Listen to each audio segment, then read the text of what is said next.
Bueno, muy buenas tardes a todos y bienvenidos una vez más a un webinar gratuito de Voltimum. En esta ocasión vamos a hablar de Smart Grids, las redes inteligentes y de qué elementos hacen que estas redes sean, bueno, pues precisamente inteligentes, ¿no? Y del futuro.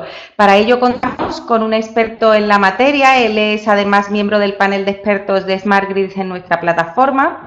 Él es Pep Salas, es ingeniero y project manager y además es emprendedor en su propia empresa en Enerbyte. Vamos a darle ya paso y saludarle que está listo para realizar esta formación.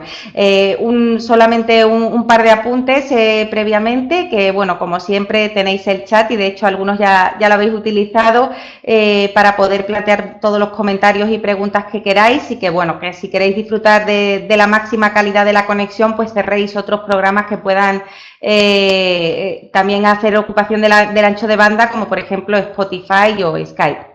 Sin más, con esta breve introducción, vamos a dar ya paso a Pep, que está dispuesto para empezar la sala. Buenas tardes. Hola, buenas tardes a todo el mundo. Muchas gracias a todos y bienvenidos para interesaros por este breve intercambio de opiniones y de ideas y de aspectos técnicos relacionados con Smart Grids y gracias también a Voltimum pues para su oportunidad y su plataforma de poder acercar con estos medios digitales sin duda pues la difusión de estos conceptos.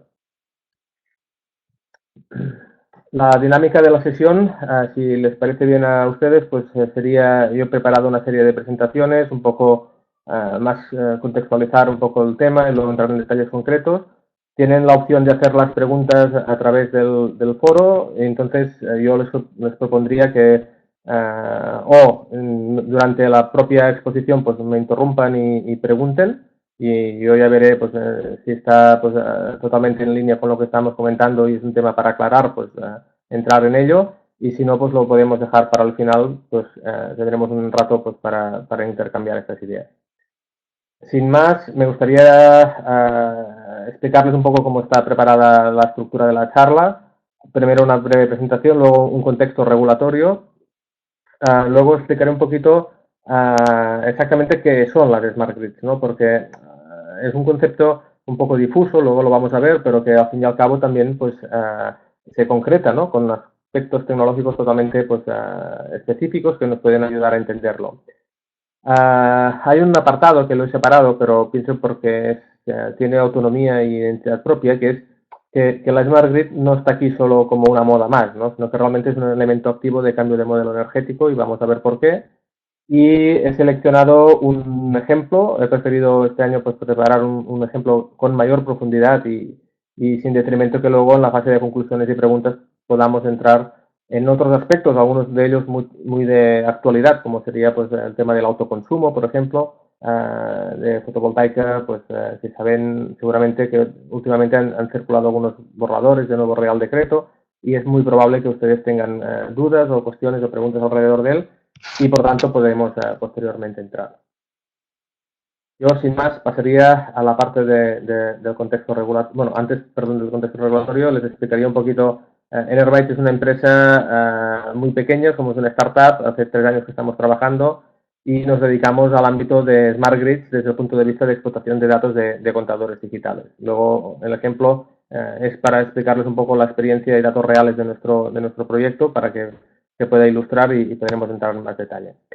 Sin más preámbulos, a mí me gustaría, y esto parece un poco grandilocuente, ¿no? Empezar con el discurso energético, que no es el objetivo de la charla propiamente de hoy, pero sí que de alguna manera nos aporta el contexto fundamental para que entendamos que de alguna manera estamos en un contexto social y económico, sobre todo en países como el nuestro, que al fin y al cabo han disfrutado durante muchos años de un acceso sin límites a un recurso de alta densidad energética como el petróleo.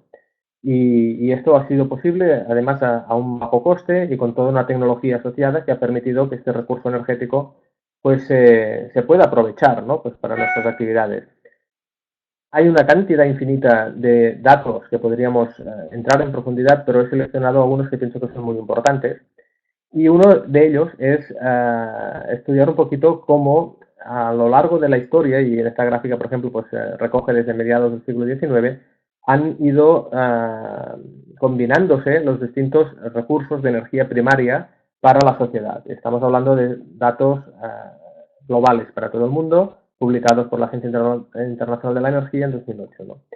Lo que destaca de esta gráfica, y ya os digo que podríamos encontrar pues con más o menos detalle, pero es muy significativo ver cómo justamente es en medio de aproximadamente el siglo pasado donde hay realmente un cambio en la curva de inflexión en la tendencia del uso de combustibles fósiles. Mientras que las tecnologías o los recursos, tradicionales pues han ido más o menos manteniéndose, el gas y el petróleo, el carbón también han ido incrementándose. Lo que está claro es que son los combustibles fósiles los que son responsables en mayor medida de este cambio de tendencia radical. Este acceso generalizado a este recurso ha permitido, entre otras cosas, pues aumentar la población del mundo tal como la conocemos hoy, llegando pues a más de 8 billones pues, de personas estimadas en la próxima década. Lo que es interesante de esta curva de la gráfica de evolución de la población es que de nuevo nos encontramos con una curva totalmente, yo diría, simétrica, proporcional, paralela a la que antes hemos visto de explotación de petróleo. Es decir, más o menos en el mismo periodo histórico, con un cierto decalaje de quizá 10, 15, 20 años, se produce también en la curva de población una rotura de la tendencia más o menos lineal, más o menos en crecimiento, mostrada desde los siglos anteriores, ¿no? Y esto es muy significativo. Si cogemos otro índice y, por ejemplo, nos fijamos en la productividad del petróleo, de un cultivo agrícola como el maíz, en este caso, el sea maíz, vemos que también su rendimiento, su productividad por hectárea, también sufre esta misma cambio de tendencia exponencial, clarísimo, totalmente marcada, a partir de la misma década, ¿no? Más o menos del siglo pasado. Todo esto que nos está indicando. Nos está indicando que al final, y esto por ejemplo es muy interesante ver que por ejemplo en Sudáfrica no hay este cambio de tendencia, porque tampoco hay este proporcionalmente consumo de combustibles. Todo esto nos hace reflexionar a un aspecto que es fundamental cuando hablamos de energía, que es que al final el recurso energético es el que fija de alguna manera los límites de lo que podamos hacer y el complejo socioeconómico a través de la tecnología, intenta sacar al máximo provecho de estos límites, ¿no? Y por tanto, aquí nos encontramos con una situación pues, que cada vez nos permite hacer más con menos, ¿no? Es decir, estamos inmersos desde hace muchas décadas en una lógica que consiste en poder sacar cada vez más rendimiento a las cosas, ¿no? Es intentar hacer más cosas con menos tiempo y por tanto hacer muchas cosas en poco tiempo implica la necesaria disponibilidad de potencia, porque sin potencia no podemos simultáneamente hacer muchas cosas. Y la potencia es justamente lo que nos da, lo que nos facilita el recurso fósil. Entonces, claro, esto es muy interesante porque cuando planteamos términos de transición energética, lo que está en cuestión a veces, y esto es una idea que luego vamos a entrar en más profundidad, es que justamente lo que estamos hablando es que al transitar de un recurso como el fósil de alta densidad a uno que tiene muchas ventajas como el renovable, pero de baja densidad, lo que realmente está en cuestión es el modelo, de alguna manera, que ha permitido el fósil, si seremos capaces o no seremos capaces, o en qué medida seremos capaces de mantenerlo, ¿no? Yo pienso que aquí está un poquito pues, el motivo de las Smart Grid. Por tanto, modo de conclusión del primer bloque, yo diría que este acceso como conclusión a recursos energéticos muy económicos y muy abundantes, sin percepción de límites, ha permitido un nivel de desarrollo sin precedentes. Sin embargo, ahora sí que los límites empiezan a hacerse visibles, límites sociales, límites económicos, límites medioambientales, sin duda, límites puramente físicos de disponibilidad de recursos y de absorción de residuos. Toda esta aparición de límites, pues, de alguna manera cierra una época, un periodo histórico sin precedentes en la historia de la humanidad, pero que evidentemente va a tener continuación de alguna manera u otra, ¿no? Y en este modelo de continuación, pues, es donde las Smart Grids tienen su papel, ¿no? Por tanto, avancemos un poco más y si tienen, lo que comentamos, si tienen preguntas, si quieren aclarar puntos, pues lo pueden entrar en el chat y allí pues le vamos a dar respuesta. Entonces, esta situación actual, pasando ahora ya un poco del recurso a la tecnología, ¿qué nos ha llevado? Nos ha llevado, estos conceptos seguramente serán, para ustedes serán familiares, nos ha llevado a una concepción del sistema eléctrico, y ahora ya no hablamos ni del recurso ni de todo el consumo de energía, sino sencillamente de la parte correspondiente al consumo eléctrico o a la generación eléctrica, caracterizado por muy pocas centrales y grandes centrales unitariamente de energía, un número de consumidores muy superior. Estamos hablando de 10, 15, 20 centrales en un país y hablamos de millones de usuarios, ¿no? Por tanto, unos 10 a las 5, 10 a las 6 a veces órdenes de magnitud de diferencia, ¿no? Por tanto, un sistema centralizado, que es como se conoce, con redes eléctricas unidireccionales de los centros de producción a los consumidores dispersos, realmente sin ningún tipo o con básicamente muy poca flexibilidad en la demanda, y por tanto cuando todo el mundo decide consumir, pues el sistema se estresa porque tiene un consumo pico y al final tiene de garantizar sus condiciones de operación en estas situaciones de máxima intensidad, ¿no? Y por tanto aquí tenemos, y luego vamos a ver un dato respecto, uno de los aspectos críticos de diseño de redes eléctricas, ¿no? Y finalmente también un aspecto que ha caracterizado la generación centralizada ha sido un papel totalmente pasivo de los consumidores. Es decir, nos dan la energía, la pagamos y casi no podemos intervenir más que en intentar ahorrar en casa, ¿no? O en la fábrica o en la oficina. Pero realmente los consumidores han sido un outsider del sector eléctrico, energético, y seguramente esto va a cambiar en el futuro. ¿Qué ha pasado? Este modelo centralizado, de alguna manera,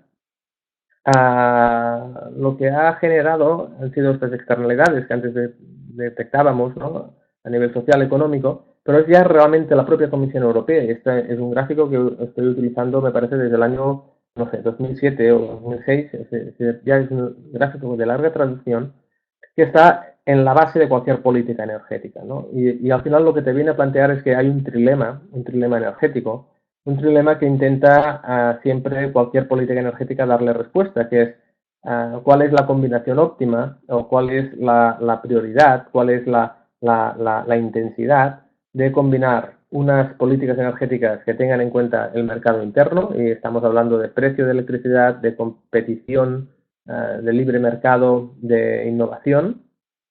Segundo aspecto fundamental, seguridad de suministro, es decir, entraremos si quieren luego más en detalle, pero la ilusión de ser independientes energéticamente porque tenemos las centrales en el país no es más que esto, que una ilusión, porque al final el recurso primario, que es el que tiene de aportar criterio a la hora de hablar si hay o no dependencia energética, pues mayoritariamente en Europa es de terceros países y especialmente en España pues es una clara y neta importación de combustibles básicamente fósiles y también nucleares, ¿no?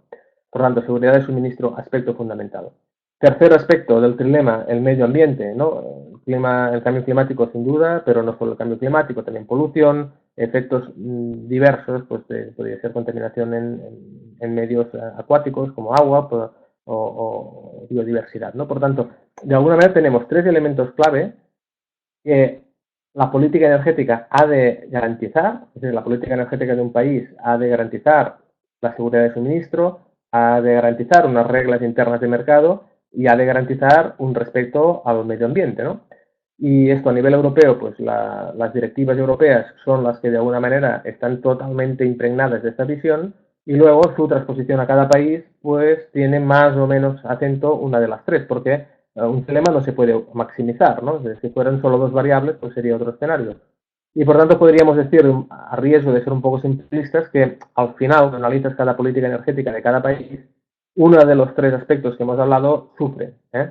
Y por tanto, socialmente también es un aspecto que hemos como ciudadanos o como empresarios o como consumidores o sencillamente pues como personas, ¿no? Que vivimos en esta sociedad, decidir y entender qué es lo que prioriza una política energética o no, porque al fin y al cabo es lo que marcará la dinámica de un país, ¿no?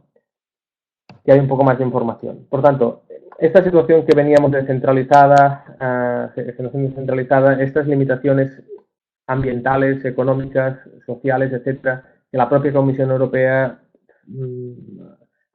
resume en el clima energético, ¿a dónde nos llevan? Pues nos llevan al concepto genérico de generación descentralizada.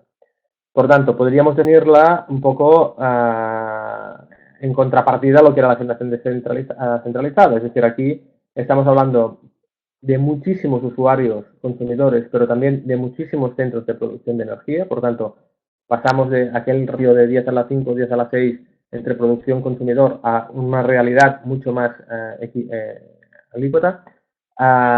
Estamos dando mucha importancia a los procesos de demanda, cómo y cómo se consume la energía. Puede incidir en modificar la curva de demanda y, por tanto, puede incidir en el sistema. Por tanto, es una incidencia no solo a nivel de eficiencia energética, que también, sino también a nivel de curva de carga, a nivel de intensidad. Esto que comentábamos, al aumentarse la posibilidad técnica de producir energía en pequeñas plantas cerca de los lugares de consumo, pues también reduce las pérdidas, aporta una característica técnica de las redes, porque al final una red no deja de ser un conductor, ¿no? Un metal conductor, que la energía, pues hasta ahora le iba de arriba abajo, pero ahora también le puede ir de abajo arriba, ¿no? Y por tanto, aquí tenemos toda una serie de aspectos técnicos importantísimos que desde el punto de vista, por ejemplo, de distribución eléctrica, hay que saber gestionar, como sería el control de la tensión, ¿no? Aguas abajo de un transformador, pues no tiene nada que ver cómo se ha de solucionar a día de hoy, como tendría de solucionarse o como se estaba habitualmente acostumbrado a solucionarse hace unos años atrás. Todos estos flujos generan también una gran aportación de datos, una gran aportación de información a lo largo de toda la cadena. Luego lo vamos a ver, que estos datos elevados a millones de informaciones y de bits pues, diarios, pues obviamente generan una necesidad técnica de qué hacer con ellos, ¿no? Y aquí aparecerían pues, las técnicas informáticas conocidas como Big Data, Analytics, etc. Tecnologías relacionadas también con la generación descentralizada, almacenamiento de energía, peak saving o gestión de picos, involucración del consumidor en el sistema. Por lo tanto, estamos viendo que las columnas vertebrales del sistema centralizado de golpe se cambian, ¿no? Y esto, aplicado en un sector como el eléctrico, que por definición pues, tiene una alta inercia y es relativamente es innovador en muchos aspectos, pero por otro lado, con unas inercias que les hace ser poco innovadores en tiempos cortos, pues les genera un impacto tremendo.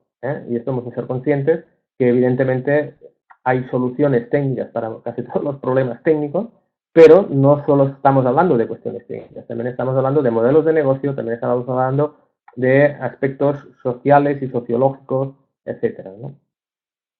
Avanzando un poco más en este aspecto de situación actual y tendencia.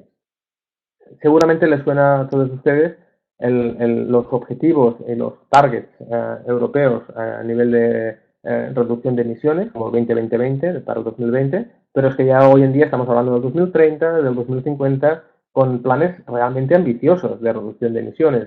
Era esta semana que se publicaba que Europa y los países en el G7 pues acordaban reducir en 85 años, me parece, la total independencia de los combustibles fósiles, ¿no? Claro, estamos redimensionando casi un siglo, ¿no? Por tanto, estamos dándole mucho tiempo, pero muchas de las acciones a tomar han de responder a un roadmap, a un plan que tenga hitos, ¿no? Y metas progresivas, ¿no? Y por tanto, no podemos hacer lo que queramos, sino que estamos en el contexto del marco europeo de energía y gas, y por tanto estas limitaciones ambientales y normativas pues van a tener que aplicarse, ¿no? Entrando un poco en datos del Estado español, y yo pienso que no quiero marearles con muchos datos, pero sí que de alguna manera les quiero aportar una serie de datos para la reflexión. Bueno, estamos con más de 100 gigavatios instalados en España, esto es una cantidad de energía bárbara. Tenemos una potencia pico máxima demandada inferior al 50% de la capacidad de generación, es decir, de estos 107 gigavatios que vimos en 2012, pues el consumo pico está por debajo claramente de los 45 gigavatios y por tanto tenemos una sobrecapacidad instalada que sin duda está en la raíz de parte importantísima del quebradero económico de cabeza que nos lleva el sector eléctrico español, llámese déficit de tarifa, etcétera, ¿no? Luego vamos a entrar en detalle. ¿A qué se debe esta desconexión entre el consumo real y el consumo potencial? Pues porque, y esta es una gráfica del periodo 98-2010, por tanto la primera década de este siglo, donde encontramos que realmente es donde se produce esta rotura entre una capacidad de producción más o menos en el año 98 de unos 50 gigavatios, ¿no? Es cuando escala a casi los 100, ¿no? Y luego estos últimos años hemos tenido pues esta punta hasta los 107.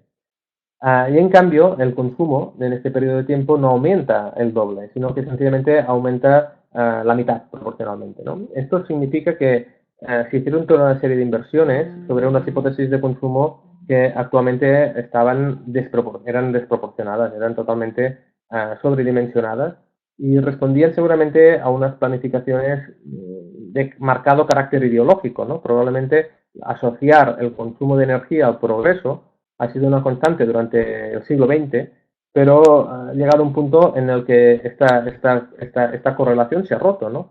Pero claro, si planificamos pensando que aún continúa y proyectamos un escenario de crecimiento sostenido del 2, del 3, del 4% del PIB, por ejemplo, y a esto le asociamos un crecimiento proporcional de la actividad económica, pues evidentemente el sector debe movilizar sus activos para poder anticiparse a esta demanda futura, ¿no?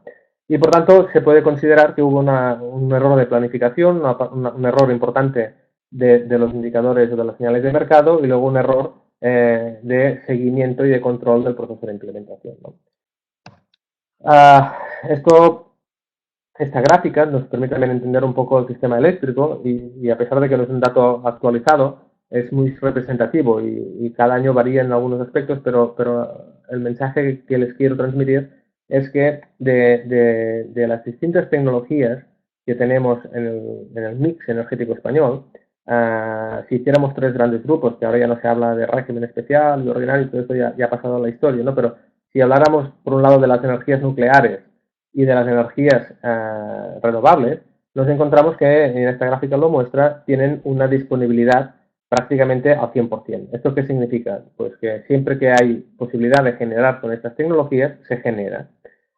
Desde un punto de vista de hacer esto posible en el mercado, en el pool eléctrico, se debe que a estas tecnologías deben entrar a un precio cero, o sencillamente si van vía retribución regulada, pues no entrar ni a precio, ¿no? Claro, con este mecanismo de mercado entramos en la estructura de los costes marginales del mercado eléctrico, de cómo se conforma el precio del megavatio hora, ¿no? Pero ¿qué pasa? Que progresivamente hay las otras tecnologías como los ciclos combinados, la hidráulica, el carbón, que van entrando luego pues, progresivamente, ¿no? El caso paradigmático es el carbón, que es la tecnología más cara de generación, pero como hay, decíamos, este sistema marginal de conformación de precios, cuando el último megavatio hora, porque hay una demanda muy alta, se necesita entrar a una planta de carbón, este coste pues luego aplica a todas las tecnologías que también han contribuido, aunque hayan ofertado a un coste muy inferior, que también han contribuido a cubrir aquella hora de demanda, ¿no? Por lo tanto, esto es muy interesante. La tendencia es que los ciclos combinados están bajando, incluso más. Hay muchos ciclos combinados que en 2014 han trabajado 0 horas. Y evidentemente esto qué significa, pues que tiene no solo unos costes de financiación importantísimos, sino que además tiene unos costes de operación nada despreciables, ¿no? Y por tanto, ¿quién asume todo esto? Y todo esto pues se asume en la tarifa, ¿no? Y por tanto también tenemos un elemento pues de imperfección económica.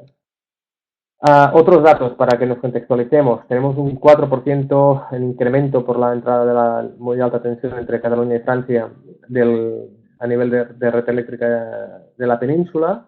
La península es básicamente una isla energética desde un punto de vista de interconexión. Un 4% es muy bajo y es un factor que condiciona mucho el potencial de integración de las renovables en la red, por ejemplo, ¿no? Un país con una interconexión mucho más alta tendría mucha más capacidad de, seguramente, balancear flujos de entrada y salida de energía.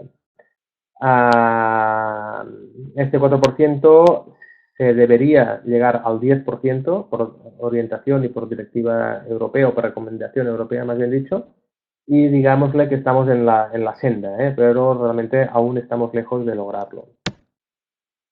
Algunos otros datos interesantes del 2012, un 23% de energía de origen renovable.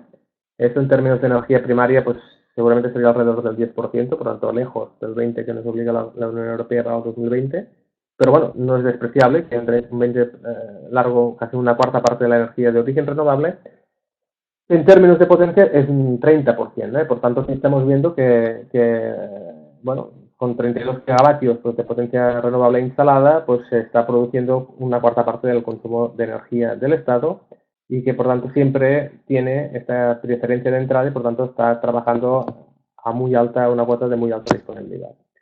Hay más de 60.000, seguramente 70.000 instalaciones de régimen especial, por aquello que decíamos de pequeñas o grandes, pues hay muchas y muy pequeñas, aunque también la tradición en España ha sido hacer instalaciones solares, eólicas agregadas, las huertas solares, etcétera,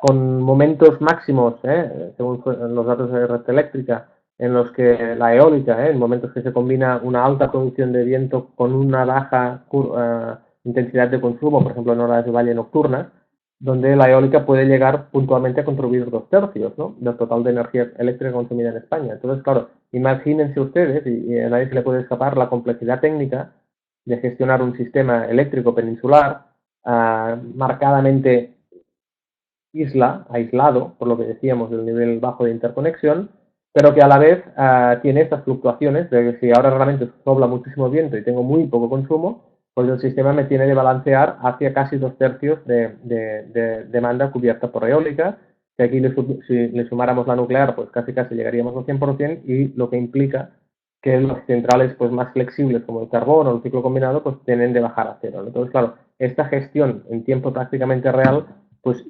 aporta un factor de complejidad que en el caso de red eléctrica lo ha solucionado de una manera excelente. Es un referente internacional de gestión de red a nivel de alta, pero que está claro que no es trivial ni baladí y que condiciona de alguna manera la planificación energética futura del país en términos, por ejemplo, de penetración de red de renovables, ¿no? Otro dato muy importante es el ratio punto máximo de consumo valle diario, y en el caso español estamos alrededor de un 2,5, ¿no? Un punto 2,5. Esto es un mal dato. Esto es un mal dato porque nos da relación de que tenemos para el momento más crítico, tener una red y un sistema que funcione, tenemos realmente de sobredimensionarlo 2,5 veces para que a lo largo de todo un ciclo suficientemente largo, como un año, el sistema no colapse, ¿no? Serían deseables valores pues alrededor de 1,5, por ejemplo, 1,8, ¿no? Estos serían ya cosas normales, y excelentes pues serían valores alrededor de 1,2, 1,3, que significaría que la curva a lo largo del día, en lugar de tener unas oscilaciones muy marcadas, básicamente es bueno, hay muchos datos que podemos estar comentando. Por ejemplo, este es muy significativo. Este hace referencia a que el total de pérdidas del sistema eléctrico, desde consumos propios de plantas de generación, transporte y distribución hasta el lugar de entrega, el consumo medio a nivel europeo es un 30%, es decir, el 30% de la energía se pierde entre la energía consumida en la propia central, la transportada, los cambios de tensión arriba y abajo para llegar al punto de suministro. En España, con estos datos de la Agencia Europea del Medio Ambiente, me parece que está alrededor del 28%, a lo digo de memoria, pero es un dato importantísimo. Por tanto, la producción en lugar de consumo de saque te ahorra estas pérdidas.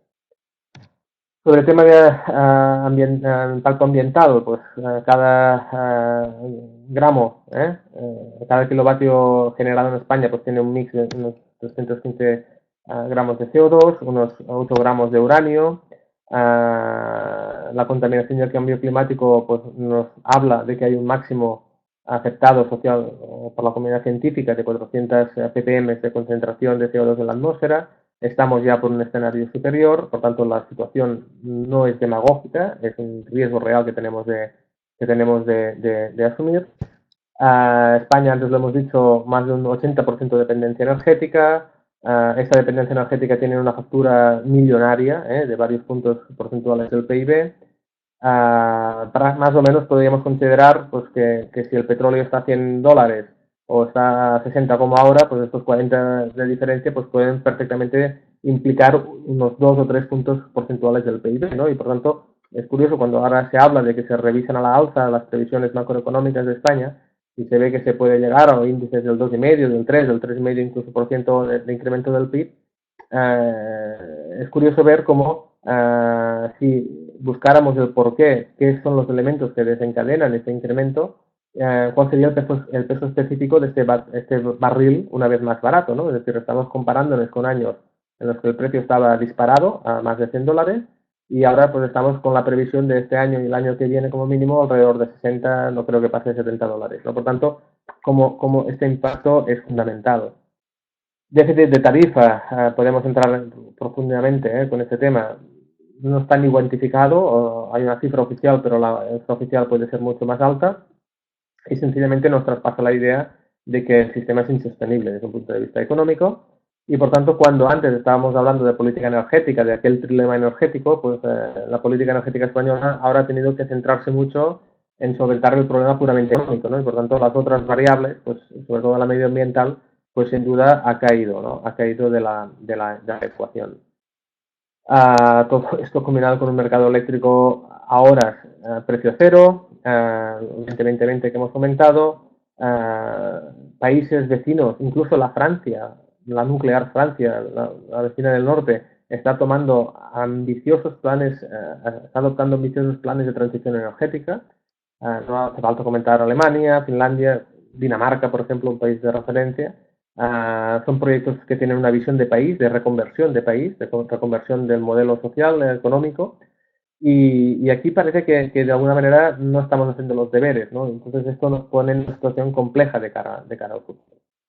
Entonces, dada esta introducción conceptual que pienso que puede ayudar les puede ayudar y espero que a entender el porqué de los smart grids, yo siempre he intentado, cuando en charlas de este tipo o en jornadas de formación, transmitir la idea oye, esto es una moda o realmente es algo que es profundo, que está en la base de, pues seguramente, una transformación radical de cómo nos proveemos de energía, ¿no? Y efectivamente esta es mi opinión. ¿Qué significa, por tanto, Smart Grid? Ahora les diré la definición un poco oficial, porque pienso que también es importante pues, para poder centrarnos.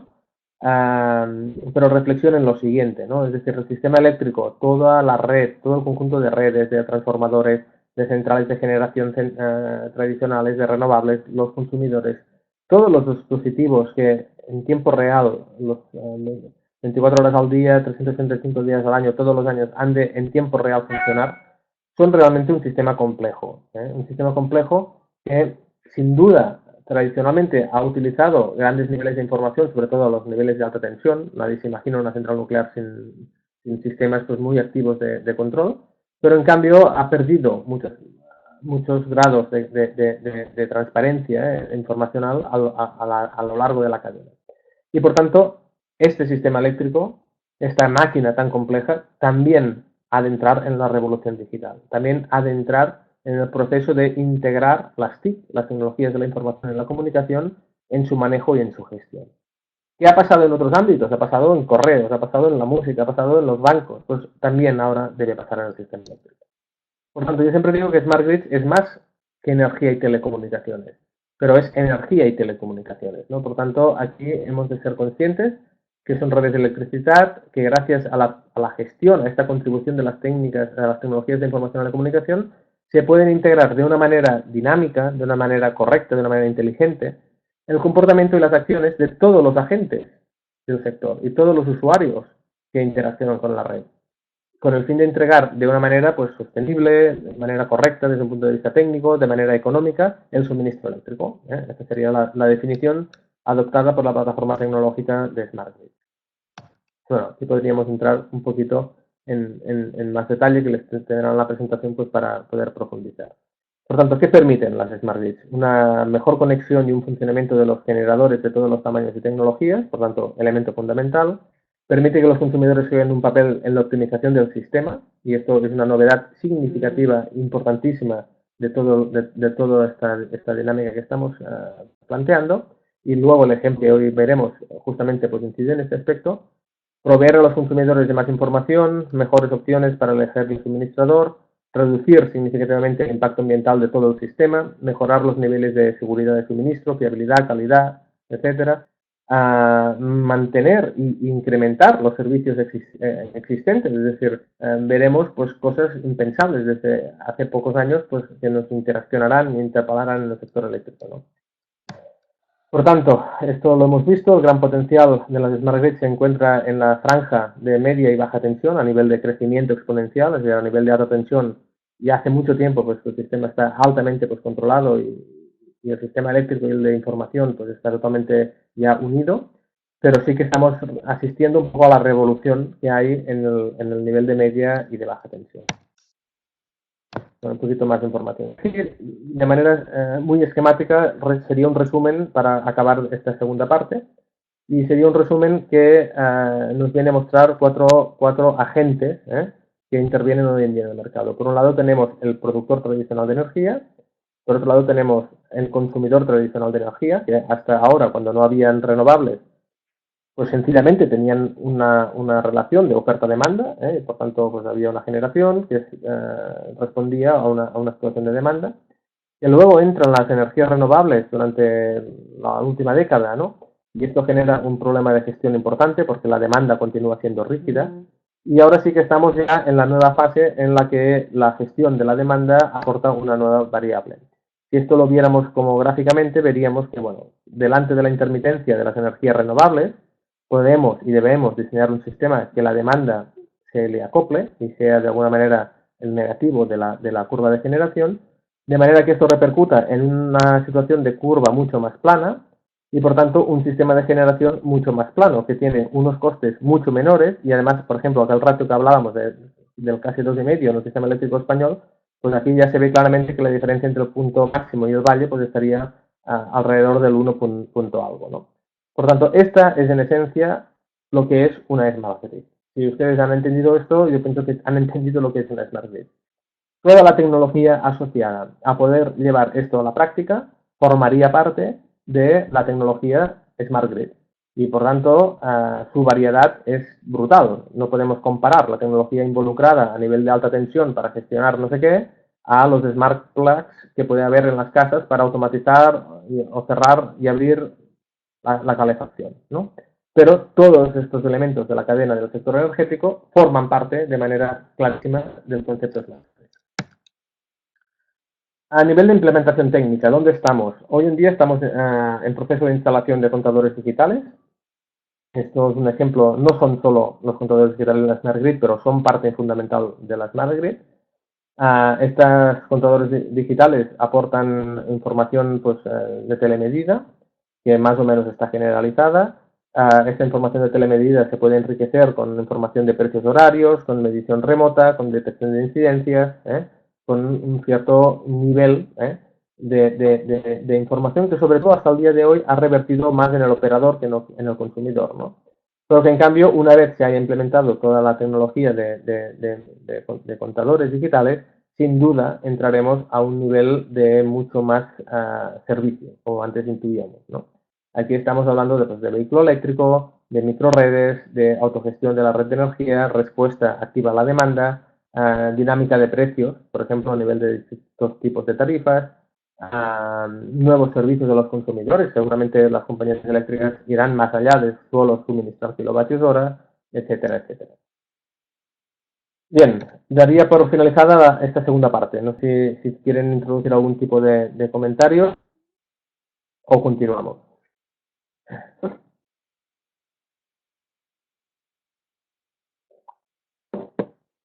Avanzando un poco más, les he introducido al principio que todo esto que hemos estado explicando, este contexto energético, regulatorio, esta descripción tecnológica de lo que entra y lo que no entra en una Smart Grid, además es un motivo de cambio, una palanca de cambio del modelo energético actual.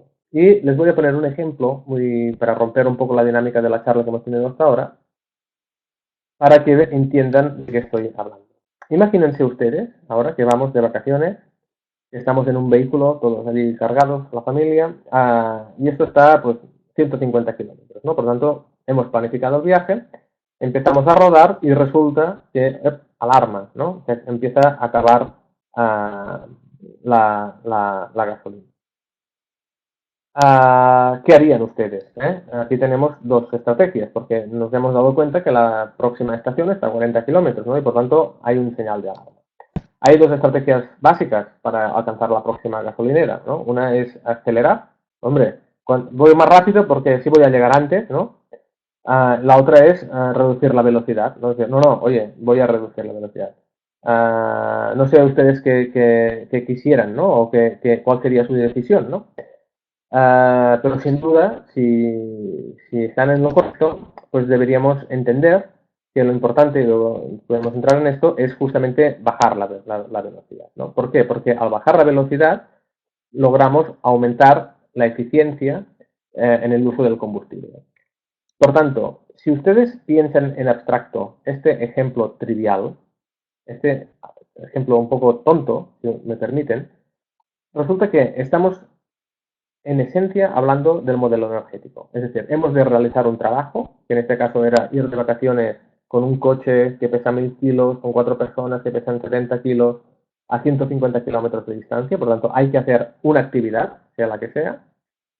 Cogemos una información del entorno, que es, hombre, nos queda poca gasolina, la siguiente estación está a 40 kilómetros, etcétera, etcétera.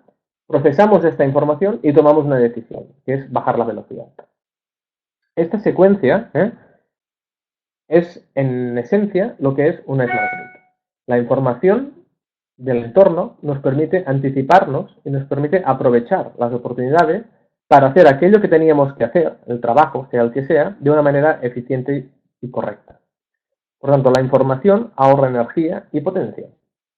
Y esta es la base, o esta debería ser siempre la base de cualquier propuesta o proyecto de Smart Grid o de Smart Cities, por extensión del concepto en el entorno urbano. Por lo tanto, si han entendido esto, y verán que al final, en nuestra vida cotidiana, de alguna manera, estas cosas ya las hacemos.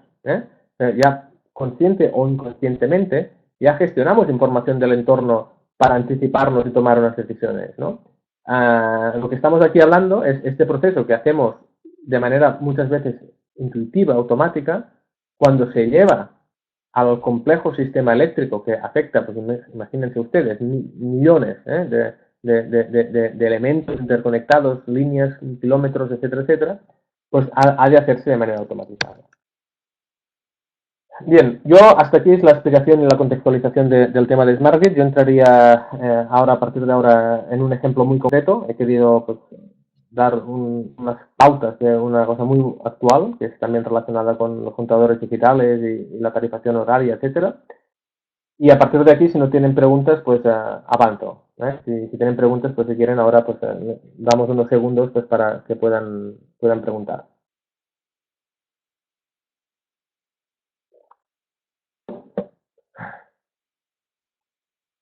Bien, avanzamos, pues. Avanzamos. Bien, el proyecto que les voy a mostrar es el proyecto que yo ahora actualmente... mira, hay dos preguntas. Una en concreto habla del futuro de la energía. Si quieren la podemos dejar para las conclusiones y la discusión. Hay por su carácter un poco genérico, ¿no? El proyecto que les voy a presentar es Personal Energy, Beyond Smart Meter, que es de alguna manera el concepto de energía personal, ¿no? Es decir, nosotros ahora como consumidores vamos a tener unos contadores digitales, nos van a dar unos datos. Ahora ya sabemos, porque es un tema muy actual, pues que nos va a servir pues para hacer una tarificación, horaria, ¿no? Si tenemos unas condiciones determinadas de estar un contrato en mercado regulado, etcétera. Pero, ¿qué podríamos llegar a hacer con los datos de los contadores digitales, ¿no? Y este ejemplo pues intenta dar respuesta. El market opportunity, ¿no? La ventana de oportunidad de estas tecnologías son claras. Estamos viendo, estos son 3 capturas de pantalla, pues una de Iberdrola, una de Endesa, una de gas natural, Fenosa, para que ilustran de alguna manera que todas las compañías empiezan de una manera u otra pues a empezar a dar este tipo de valor añadido al usuario. Además, estamos en una normativa europea de eficiencia energética que obliga a las compañías a reducir el consumo de sus clientes por un 1,5% anual. Estos son los White Certificates, luego podemos entrar con ellos, que en España de momento las compañías lo pagan y va todo a parar al IDAE, pero representa que las compañías pueden tomar medidas a favor del ahorro que les permita pagar menos, esta sería un poco la filosofía. Tenemos en estos últimos años un cambio muy importante del sector de menos de 15 kilovatios al sector residencial, de mercado regulado a mercado liberalizado. Hoy en día estamos ya más o menos al 50-50, es decir, hace muy poco tiempo estábamos todo el mundo en el sector regulado, con el que conocíamos como la TUR, ¿no? La tarifa de último recurso, y hoy en día pues es aproximadamente el 50% de hogares españoles que tienen pues tarifa regulada y el 50% tienen tarifa libre mercado, ¿no? Por lo tanto, esto es un cambio muy significativo que sin duda va a acentuarse en los próximos años. Tenemos un 12% de switching rate. Este es el dato que ilustra el número de usuarios que cambian de compañía.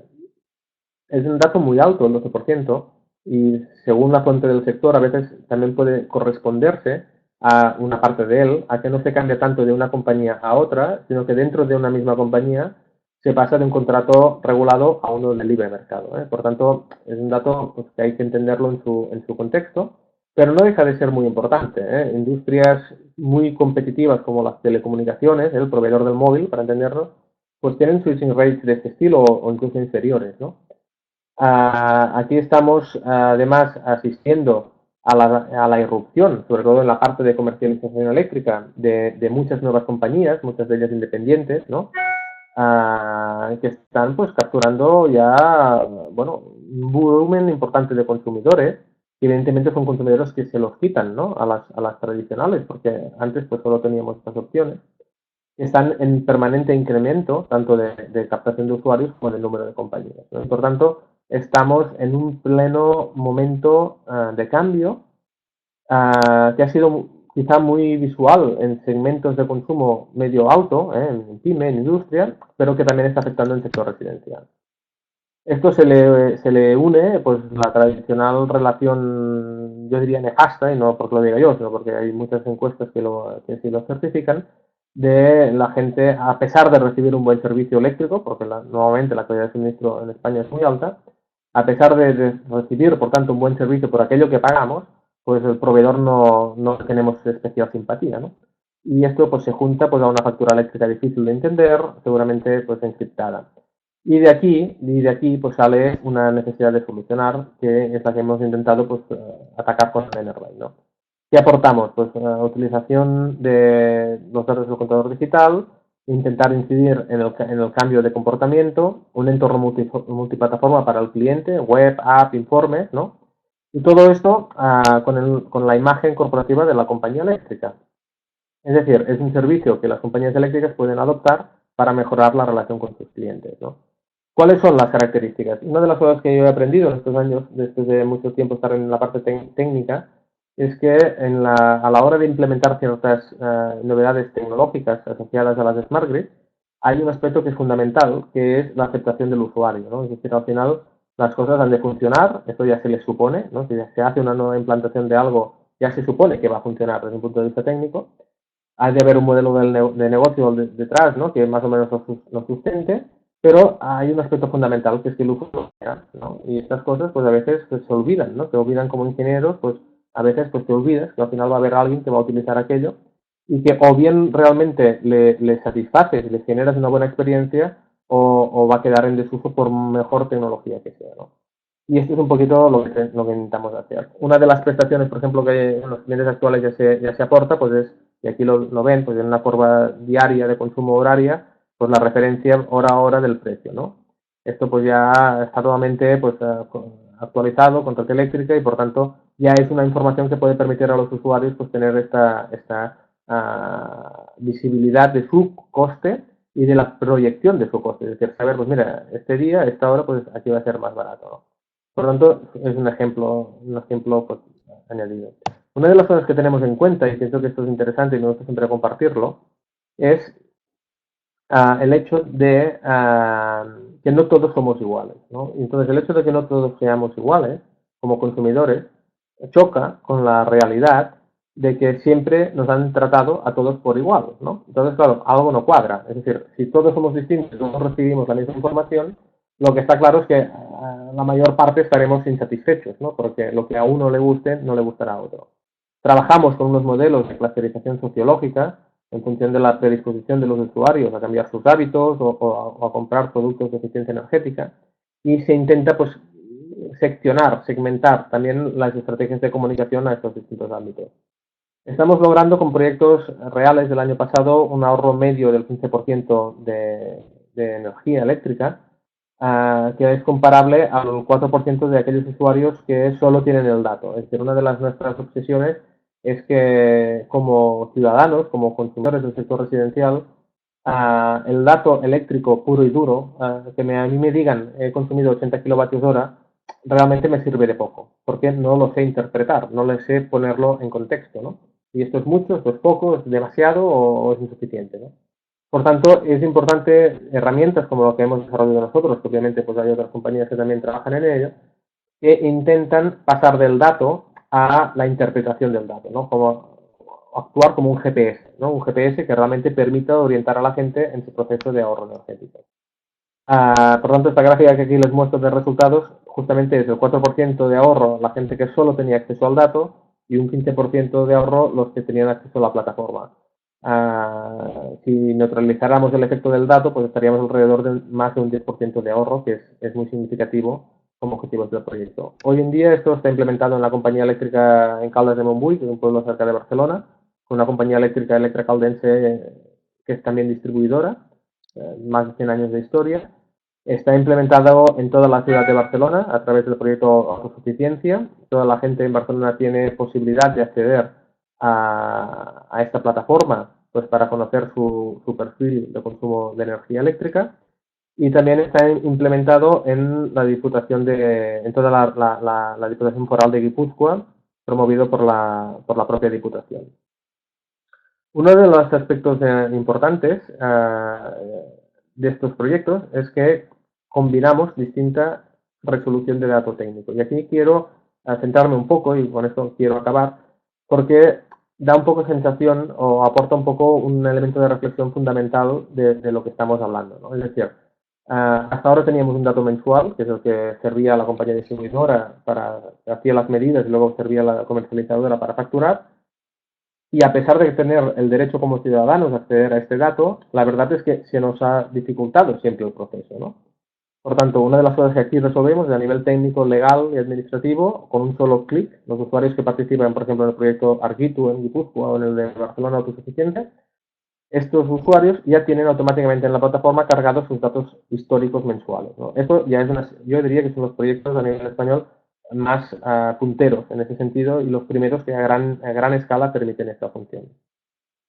Después tenemos el segundo nivel de resolución, que es poder acceder ya no al dato mensual, sino al dato del contador digital, al dato horario. Aquí, hoy en día, no es posible de hacerlo de una manera generalizada. Estamos en un momento regulatorio de cambio en el que esperamos poderlo graficar, poderlo cargar en breve, ¿no?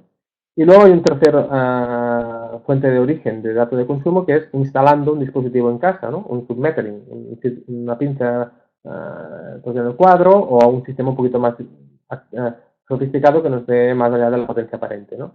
Estos dispositivos nos pueden dar informaciones cada minuto, por ejemplo, y utilizan las redes de telecomunicaciones del usuario para llevar el dato a la nube. Pero tienen un gran problema, que es el coste. Es decir, no nos escapamos de tener una inversión importante por cliente y, por tanto, limita la escalabilidad de las soluciones. Por tanto, estamos aquí en un proyecto en el que estamos combinando esta distinta resolución de datos, donde tiene una población potencial a suministrar el servicio muy alta, pero que a la vez tiene la barrera de escalabilidad del coste del hardware, ¿no? Y aquí, pues esto podemos luego entrar en detalle y ver cómo de alguna manera los nuevos modelos de desarrollo de Smart Grid pues necesitan siempre ir acompasados de un modelo pues de negocio, ¿no? Porque la tecnología, y esto es una constante, está dispuesta y preparada para ser aplicada. Bien, conclusiones, y con esto acabaríamos, y haríamos más o menos la hora. Bueno, son conclusiones así un poco, seguramente habría más, habría menos, pero son las que yo he considerado pues que resumen un poco y aportan este punto final. Hoy en día la sociedad está, yo no quiero utilizar términos alarmistas, decir amenazada o no amenazada, sino sencillamente los recursos fósiles pues presentan unos límites que hay que gestionarlo y esto está, bueno, pues poniendo en alerta, ¿no? Pues a distintos aspectos sociales. que hay que gestionarlos, solucionando de una manera óptima, ¿no? El trilema de mercado, seguridad de suministro, medio ambiente, que todo esto está generando un movimiento en los mercados tan tradicionales y tan arraigados como electricidad y gas. Hemos hablado poco de gas, pero bueno, muchas de las cosas dichas serían también transportables de este sector, y que esto está generando un movimiento en el mercado, que yo diría lento, pero irreversible. Esto es así. Y lento incluso a veces diría que no es lento, porque si tú hablas con ellos no es para nada lento, es más bien rápido, ¿no? Y si lo contextualizas al estado de la tecnología, pues dices, hombre, pues podríamos ir más rápidos, ¿no? Y por lo tanto, bueno, dejando esta cosa más subjetiva, lo que está claro es que es irreversible, ¿no? Y yo pienso que esto es una oportunidad pues para todos nosotros, ¿no? Es decir, como consumidores, pero también como profesionales, de poder orientar nuestros negocios, nuestras actividades profesionales de este sector. Sin lugar a dudas, siempre hago un poco el chiste, porque no está reñido, ¿no? El rigor con el humor, de cuáles son los tres primeros problemas de implementación de estos sistemas. Pues los tres problemas son regulación, regulación y regulación. ¿Por qué? Porque al final lo que se puede hacer o lo que no se puede hacer y en los términos en los que se pueda llevar a la práctica van a depender del aspecto regulatorio, ¿no? Entonces, de alguna manera, cualquier negocio que quiera pues dar respuesta tecnológica, por ejemplo, a la Smart Grid, ha de considerar siempre y mitigar en la medida que pueda pues el aspecto regulatorio, ¿no? Por tanto, si logra superar esto, pues las oportunidades están, e incluso en el sector residencial. Yo digo siempre incluso porque es un poco el que tiene quizá un modelo de negocio menos claro, ¿no? Porque el modelo tradicional de una ESCO pues no aplica, ¿no? A la hora de afrontar estos proyectos hay que tener en cuenta, y eso lo hemos dicho, yo lo resaltaría mil veces, que las barreras no solo son técnicas, es decir, yo diría incluso más, que a pesar de que siempre se necesita más tecnología a nivel de investigación y de mejora de rendimiento, etcétera, hay mucha tecnología ya disponible que no se implementa debido a causas no técnicas y por tanto hay que considerarla siempre.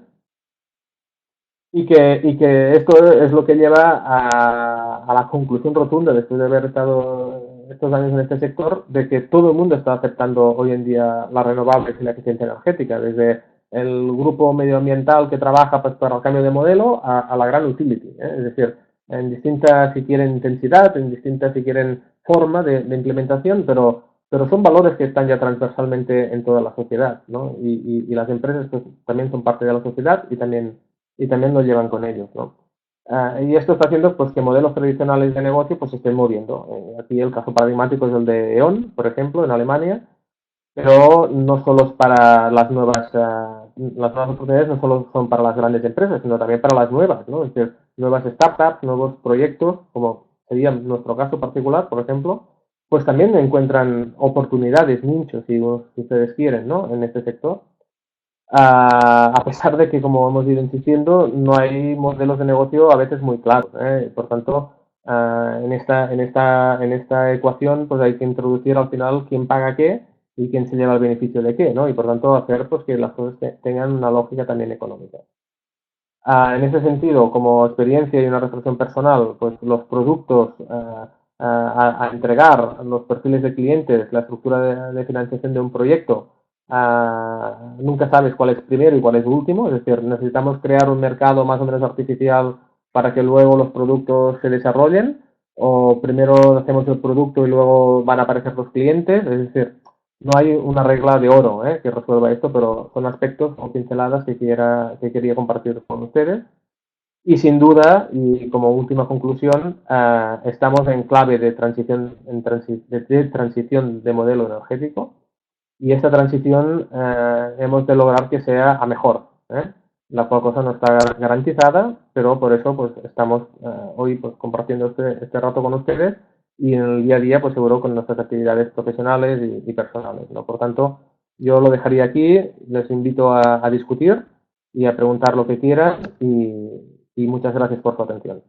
Gracias.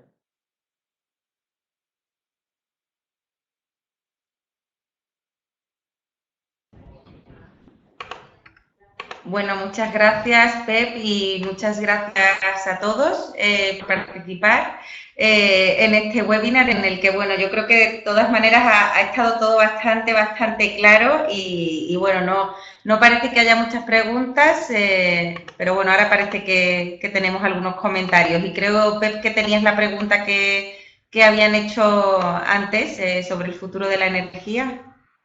Mira, efectivamente, la pregunta... ahora van apareciendo algunas más. Sí, a ver, mi visión sobre el futuro, claro, mira, nadie tiene la bola mágica, ¿no? Yo siempre digo que el futuro lo acierta el que lo crea, ¿no? Y por tanto, aquí, pues yo lo que veo es que hay tendencias, hay fuerzas contrapuestas. Hay tres tipos de agentes. Para mí hay el agente tradicional que se ancla en el modelo antiguo y tenemos compañías de este tipo. Yo les veo un futuro negro. Hay compañías tradicionales que están adaptándose al modelo nuevo y a estas les veo mucho potencial, ¿eh? Y veo que realmente pueden consolidarse. Y luego veo nuevos agentes que están apareciendo de la nada, que hace 4 años pues quizá no existían y ahora pues tienen un impacto, pueden tener un impacto en el sector muy bestia, que vamos a ver hasta dónde pueden llegar, ¿eh? Por tanto, desde este punto de vista sería un poco similar a lo que ha pasado en el mercado de telecomunicaciones. No le veo quizá tanto impacto, de las nuevas emergentes como ha tenido Google o ha tenido estas, etcétera, porque también el sector es distinto, no se puede asimilar con todo. Pero, en fin, veo momentos de cambio muy importantes, ¿no? Y luego, desde un punto de vista social, pues veo cada vez más comunidades que van a tender a ser independientes energéticamente o que van a aspirar a tener cuotas de autonomía energética muy altas. Por tanto, microredes en entornos rurales, en entornos de baja densidad de población, desde un punto de vista técnico es súper atractivo y yo pienso que solo les barra el paso la regulación hoy en día, porque si no ya serían realidades. A ver, me está animando, vamos a ver las preguntas. A ver, ah, a ver, perdón, voy un poco por orden justamente cronológico, ¿eh? A ver, aquí hay un comentario. Víctor nos comenta que personalmente cree que el problema son las empresas eléctricas que lo bloquean todo. Ah, claro, lo que está claro es que estamos en una situación que yo digo paradójica, ¿no? Porque si hay dos modelos de organización del sector, ¿no? Uno sería totalmente nacionalizado y otro sería totalmente de libre mercado, diría que o sea, tenemos una situación intermedia que nos llevamos lo peor de los dos casos, ¿no? Es decir, como mercado liberalizado, donde no puede intervenir el Estado a nivel de planificación, pues es lo que está pasando, pero a la vez el mercado está controlado por muy pocos agentes, ¿no? Y por tanto, la competencia, que sería la parte positiva de un mercado totalmente abierto, pues tampoco la disfrutamos, ¿no? Esto se basa en que la separación de actividades, la separación funcional de actividades, de quién es que genera, quién transporta, distribuye y quién es de comercialización, teóricamente se cumple la directiva europea, pero en la práctica vemos pues que no, porque una misma razón, una misma grupo corporativo pues asume pues activos, ¿no? Pues de generación y de transporte y distribución y luego tiene cartera de comercialización. Y esto sin duda para mí es un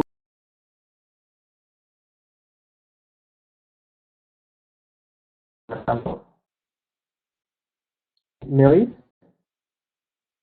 Perdón, no sé si ha habido un problema. Bien, ¿alguna otra pregunta? La Sur ya no es la mejor tarifa. ¿Qué podemos recomendar? ¿Qué principales ventajas puede aportar al mercado liberalizado? ¿Se puede evitar contratación de mantenimientos que encarecen los ahorros? Sí, sí, claro. Es decir, en el momento, antes hemos visto la gráfica o el dato, que la gente con tarifa regulada, pues ahora ya es 50-50% y que va a desaparecer. Esta pregunta la hacía Pilar. Yo diría que la oportunidad de tener relaciones tú a tú con tu comercializador eléctrico va a abrir un abanico de posibilidades bestial, ¿eh? Desde tarifas, me imagino, tarifas de fin de semana a tarifas, pues no sé, para autónomos, ¿no? O sea, va a haber, no quizá como en la telefonía, pero seguro que va a haber una mayor variedad de ofertas y esta oferta sí que va a dar espacio pues para aportar también productos y servicios asociados a la energía, lo que no tiene que implicar un encarecimiento. Es decir, yo creo que si yo como consumidor se me aporta por parte de un comercializador eléctrico que le tengo confianza una propuesta determinada de ahorro energético, pues ¿por qué no voy a confiar con él, no? Y esto pues le puede ir bien a él porque, mira, va a tener un extra de ingresos y me puede ir bien a mí porque voy a ahorrar energía y lo voy a amortizar relativamente rápido, ¿no? Por tanto, sí que me imagino una maduración, no sé, a 5 años vista, y ya no digo a 10, pero a 5 años vista, totalmente distinta de mercado como del que conocemos hoy. Vicente, si alguna pregunta acabo de explicarla bien, pues podemos volver a ella. Vicente, he escuchado que en julio entra el nuevo sistema de decisión por horas. Esto mejorará el ratio punta base. A ver, es lo que os he dicho. Mi opinión es, la teoría es que sí, la teoría es que sí, la práctica es que si solo se le da el dato al usuario, no va a saber interpretarlo, ¿no? Entonces sería necesario ir un paso más allá, ¿eh? Sería necesario ir un paso más allá. No podemos esperar que el usuario normal interprete unos datos de carácter técnico, tome unas decisiones y esto funcione a la perfección. Además, hemos de ser conscientes que esta tarifa de facturación por horas afecta a una tercera parte de la factura, ¿eh? Hay la parte de peajes, la parte fija, la parte de impuestos, la parte de energía, pues viene a ser un tercio largo, ¿no? Por tanto, realmente va a haber un factor precio incentivador real para que yo cambie el hábito, o este efecto a final de mes va a ser 1 euro y por 1 euro no me complico la vida, ¿no? Yo pienso que hay mucho que investigar en esto y la lástima es que se puede perder una oportunidad, ¿no? Realmente los contadores digitales podrían servir para reducir este ratio, pero no sé si de la manera en que se está haciendo y llevando a la práctica lo van a conseguir. Vale. Fulgencio matiza la pregunta que decía, me refería porque actualmente vamos hacia energías renovables, pero pensando en el futuro de fusión nuclear. Probablemente se vuelva a concentrar en grandes centrales. A ver, la fusión, yo no creo que haya la tecnología fantástica, ¿eh? En ningún caso. La fusión tiene aspectos interesantísimos. Para mí, el problema principal que tiene es de tiempo. Es decir, el problema yo lo anticipo antes de 50 años, que es el periodo en el que se espera que la fusión pueda ser comercialmente viable, ¿no? Por tanto, que a mí me solucionen el problema cuando ya no lo tengo, pues ya no me sirve, ¿no? Yo creo que el problema lo tenemos esta generación nuestra, la de nuestros hijos, es decir, 10, 20, 30 años, y en 10, 20, 30 años la fusión nuclear no entra en la ecuación, ¿eh? Esto dicho por ellos mismos. Por tanto, yo aquí le vería un pero muy grande. Gonzalo, gracias, Pep. Quería saber si crees que la energía va a bajar de precio para los consumidores, que últimamente veo ofertas de tarifas. Mira, yo creo que no, ¿eh? A medio y largo plazo claramente va a subir. Y lo que pasa es que la pregunta es, ¿qué pagamos con la energía? Es decir, si sacáramos aspectos que van a pagar temas, retribuciones reguladas de la tarifa, podemos tener la ilusión que la energía baja, ¿eh? Porque si ahora pagamos 20 no sé cuántos céntimos de kilovatio hora, pues podría bajar a 19. Pero la parte correspondiente a energía no creo que baje, ¿eh? Lo que hemos dicho antes es una pequeña porción del total, pues incluso aumentando el número de energía, el total puede bajar si por política energética se decide pues cambiar la estructura de la tarifa, por ejemplo, ¿no? Por tanto, aquí siempre pienso que hay una discusión que no es nada clara para el consumidor, que es una cosa es hablar de energía y de precio que pagamos con la factura, y la otra es hablar y con este precio que pagamos, ¿no? Y entonces aquí habría un poco la pista para la respuesta. Pilar, los contadores inteligentes se pueden solicitar ya voluntariamente independientemente de zonas de compañías. A ver, el que tiene la obligación de instalar los contadores de acuerdo con un plan aprobado por el Ministerio son las distribuidoras eléctricas. Entonces, ellas tienen un plan de implementación y en principio el usuario no puede decir, no, porque ahora me pones el de mi casa con más prioridad, ¿no? ¿Por qué pasa esto? Porque no solo se trata de poner el contador, sino toda la infraestructura del contador al centro de transformación para poder tener ahí agregadas la información de todos los contadores suministrados por aquella estación y por tanto este desplegamiento pues se hace por zonas a nivel de estación transformadora. Esto no quita que nuevos suministros pues ya tengan contadores digitales o que incluso compañías pequeñas distribuidoras, que de ver las haylas, aunque tengan un 5 o 6% del mercado total, pues esta sí que quizá puede haber un criterio un poco más discrecional, ¿no? De que empiezo por la calle de arriba o por la calle de abajo, ¿no? Pero yo diría que sencillamente hemos de esperar. El plazo es que en 2018 100% debe estar instalado. La realidad es que las compañías, después de unos años con cierta pereza, vamos a decirlo así, ahora se han puesto a trabajar y están logrando seguramente 50-60% para final de este año. No sé si en media, pero algunas compañías lo están ya planteando y por tanto creo que, bueno, a 2 años vista casi todos vamos a tenerlo. Sobre todo usuarios en zonas, en ciudades principales, etcétera. Fulgencio, pienso que con las Smart Grid se podría aprovechar mejor la tarifa PVC. A ver, realmente con una Smart Grid bien aplicada, podríamos rediseñar el sistema eléctrico. Y dentro del sistema, pues el cómo pagamos la energía. O sea, aquí no hemos hablado de autoconsumo, por ejemplo. Bueno, mira, justamente la siguiente pregunta va de eso. Pero no sé, ¿qué tengo que pagar yo una tarifa fija, ¿no? O por qué y por qué no? Es decir, que no hay distintas modalidades de usuarios. Es decir, obviamente podríamos, con las Smart Grid implementadas, cambiar radicalmente la manera de comercializar energía. Yo pienso que, bueno, hay la barrera regulatoria, pero sin duda va a ir entrando, van a ir entrando. Y justamente la pregunta de autoconsumo, el autoconsumo no parece estar favoreciéndose en nuestro país. ¿Por dónde crees que van a ir las tendencias regulatorias? Mira, la verdad es que es una muy mala noticia para el país. No se pueden poner vallas al campo, ¿verdad? Se dice la expresión popular. Yo creo que es el borrador que ha circulado ahora no va a ser, no es aprobable. O sea, no pienso que tiene unas lagunas que harán que sencillamente pues en la avalancha de enmiendas que se le presenten pues sea difícil gestionar en los plazos que nos estamos moviendo de legislatura. Estamos hablando pues de 4 o 5 meses vista de elecciones y de formar gobiernos nuevos, pues no sé, me extrañaría mucho que hubiera un tiempo real, práctico y operativo para poderse aprobar. Pero el problema no solo es este, el problema, y otra vez, permitidme un poco la ocurrencia, ¿no? Pero el chiste de que hay peor que un mal real decreto, pues hay peor un borrador, porque el borrador de facto actúa, porque ya lo hemos visto, llevamos 4 años en el sector parado, y en cambio no hay una base legal donde puedas tú reclamar, donde puedas tú encontrar pues la manera de hacer tu negocio, ¿no? Por tanto, yo lo veo muy mal y la tendencia regulatoria la veo a colapsarse.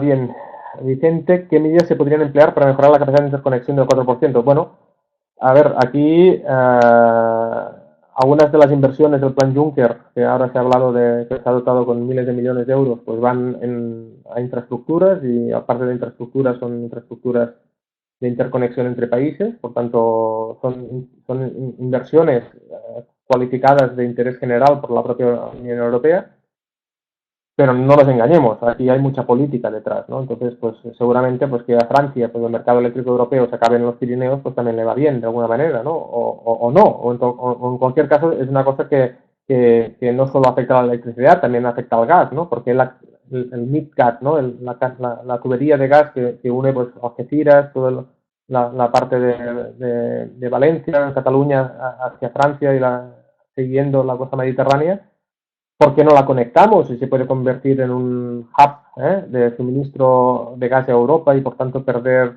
cierta dependencia pues, del gas ucraniano y ruso? Hay tanta geopolítica por detrás que a uno se le escapa, ¿no? Entonces, ¿qué medidas se podrían emplear? Después hay también un aspecto que no hemos hablado, que es la reticencia del territorio, ¿no? La gente también está un poco harta que le trinchen pues a veces el paisaje, ¿no? Y con más o menos razón, pues también se puede entender, ¿no? Que con esta sensación pues de abuso constante, pues y ahora además ¿qué quieren hacer? Pues no, pues aquí no van a poner la torre, ¿no? Por tanto, yo creo que hay necesidad de mucho diálogo y bueno, con la MAT ya se va a incrementar con la muy alta tensión que pasa por Girona, pues ya se va a incrementar sensiblemente este intercambio. El otro día leía que Marruecos también quiere interconexión por el sur. Bueno, vamos a llegar al 10%, creo, en la próxima década, pero medidas específicas más de las que ya se han tomado, pues no creo que sean efectivas. Gonzalo, en cuanto a la geogeneración, como por ejemplo la mini eólica, ¿tiene futuro? A ver, la regulación que afecta a la mini eólica es la misma que afecta a la solar, es decir, afecta a cualquier generación. La mini eólica, siempre, yo digo siempre lo mismo, ¿por qué tiene sentido la fotovoltaica distribuida? Porque el recurso solar es altamente ubicuo, ¿no? Es decir, tenemos la suerte de tener el kilovatio hora solar por metro cuadrado casi en cualquier lugar de España, ¿no? Con más o menos, pero con una variación relativamente pequeña. En cambio, el viento no, el viento es un recurso mucho más discreto, ¿no? A la hora de distribuirse. Y por tanto, en zonas donde haya el recurso técnico energético adecuado, la mini eólica puede ser interesante, pero yo no le veo una expansión como ha tenido la solar, por ejemplo. Y uno de los retos técnicos de la mini eólica es que al final está expuesto a unos aspectos mecánicos, obviamente, del viento, y por tanto para que pueda entrar en costes a escala pequeña, pues la tecnología a veces pues se buscan soluciones técnicas más simples, ¿no? Y por tanto si entramos en una cascada de problemas técnicos asociados a aerogeneradores, pues bueno, va a ser una mala prensa que les puede pues, evitar que se extiendan por todo lo que podrían.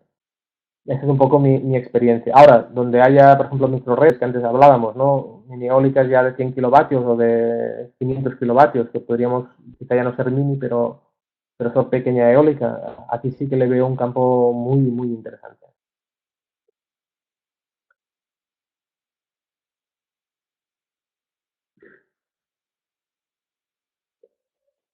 Muchas gracias. No hay más preguntas. Si quieren, lo dejamos aquí. Esto depende de ustedes. Bueno, pues aunque sí es verdad que ha habido más ánimo al final y ha habido preguntas muy interesantes, pero bueno, parece que ya se han respondido todas. Yo acabo de poner la encuesta aquí, por lo que os agradezco muchísimo si podéis tomar un minuto en calificar la sesión, puesto que eso siempre nos ayuda a mejorar. Y por encima de todo, darte las gracias a ti, Pepe. Ha sido una ponencia muy interesante de un tema de máxima actualidad y bueno, y esperamos contar contigo para futuros webinars. Muchísimas gracias, Pepe. Perfecto, gracias también sobre todo también a los participantes, que son los que justifican todo esto, y a vosotros por el apoyo técnico y la divulgación. Perfecto, muchas gracias. Bueno, pues saludos y a todos os dejamos aquí con la encuesta y os emplazamos a seguir en Voltimum. Como sabéis, pondremos la grabación del webinar y la documentación para que la podáis tener y bueno, y que estéis atentos también a los próximos webinars. Muchísimas gracias y saludos a todos. Bien.